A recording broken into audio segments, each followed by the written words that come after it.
जय जगन्नाथ सांग मैंने केमती अच्छा समस्ते मु भलरे अच्छी आशा करछि आपण माने भलरे थिबे।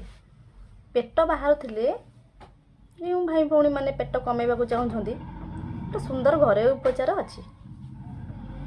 राति रे खाई सारिबा परे जीरा को पानी रे पकई दबा, सही पानी को फुटई दबा, सकाळू उषुम उषुम उषुम उषुम पीबा। नहीं तो जे उषुम पानी सांगरे जहाँ को जीरा भल लगे से उषुम पानी सांगरे लेंबू चिपुड़ी देबे, सकाळू खाली पेटरे पीबे। आउ व्यायाम टिके करिवे, व्यायाम देह पाई बहुत उपकारी। ता द्वारा पेट कमी जीवो, पेट आउ बाहरिबनी, शरीर सुस्थ रहिबो।